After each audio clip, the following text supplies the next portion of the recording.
आपको बता रहे हैं मिलावटखोरों पर खाद्य विभाग का एक्शन देखने को मिला। टीम ने टेम्पो से 420 किलो नकली घी पकड़ा है। खाद्य विभाग ने घी का सैंपल जांच के लिए भेज दिया है। घी को किसी व्यापारी के पास सुरक्षित रखवा दिया गया है।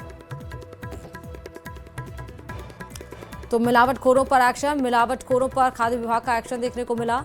तस्वीरें आप देखिए, टीम ने टेम्पो से 420 किलो नकली घी पकड़ा है और इन सभी घी को खाद्य विभाग ने घी का सैंपल जांच के लिए फिलहाल भेज दिया है। जब रिपोर्ट आएगी उसके आधार पर ही एक्शन होगा। घी को किसी व्यापारी के पास सुरक्षित रखवा दिया गया है।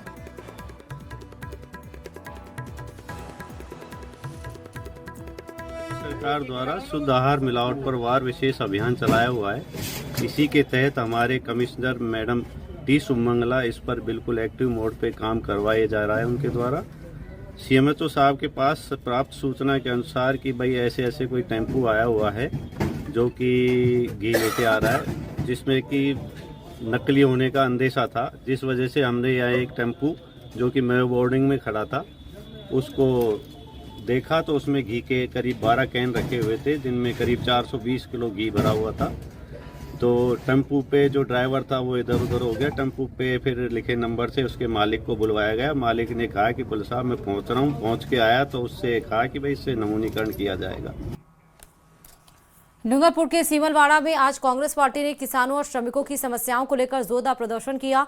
फसल खराबे का मुआवजा नहीं मिलने और मनरेगा में रोजगार स्वीकृति न होने से नाराज कांग्रेस कार्यकर्ताओं ने एसडीएम कार्यालय के बाहर नारेबाजी करते हुए हल्ला बोला और इस दौरान पूर्व सांसद ताराचंद भगोरा के नेतृत्व में कांग्रेस ओबीसी प्रकोष्ठ 84 विधानसभा क्षेत्र के नेता और कार्यकर्ता सीमलवाड़ा एसडीएम ऑफिस के बाहर इकट्ठा हुए, जहां जमकर प्रदर्शन किया गया। प्रदर्शन के बाद कांग्रेस ने सीमलवाड़ा एसडीएम को राज्यपाल के नाम ज्ञापन सौंपा, जिसमें किसानों को जल्द मुआवजा देने और मनरेगा के तहत कार्य स्वीकृत कर श्रमिकों को रोजगार उपलब्ध कराने की मांग रखी गई।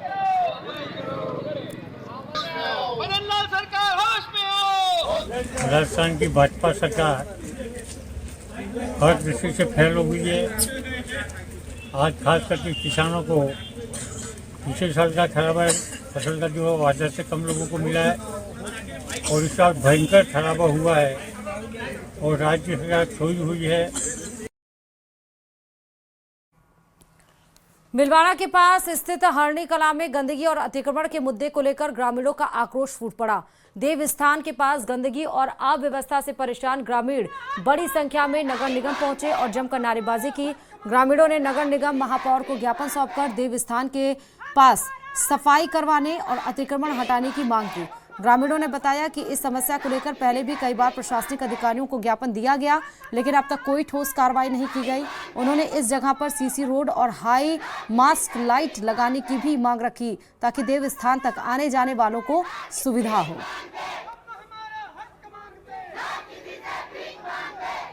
अतिक्रमण के मामले में कभी कुछ लोग ज्ञापन देने के लिए आए थे। नगर निगम की जमीन जहां हमारा गया था तब तक का अतिक्रमण हमने हटा दिया है। कुछ हिस्सा ऐसा है जो निगम का है अथवा नगर विकास न्यास का है, क्योंकि कुछ व्यक्ति अतिक्रमण को हटाने के लेके या क्षेत्राधिकार को लेके विवाद उत्पन्न कर रहे हैं। अतः क्षेत्राधिकार का ज्ञान करने के उपरांत की निगम का है कि नगर विकास न्यास का, उस आधार पर आगे की कार्रवाई की जाए।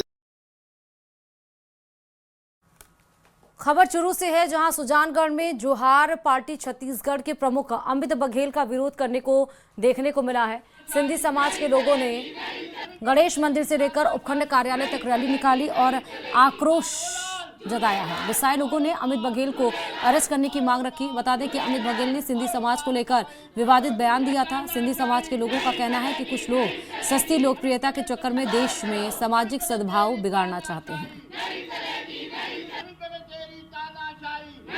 हमने मांग की है अमित बघेल, जो कि एक चुटभैया नेता है और एक सस्ती लोकप्रियता हासिल करने के लिए अपमानजनक शब्द हमारे धर्म गुरु श्री झूलेलाल जी के बारे में उन्होंने कही, जो अशोभनीय है।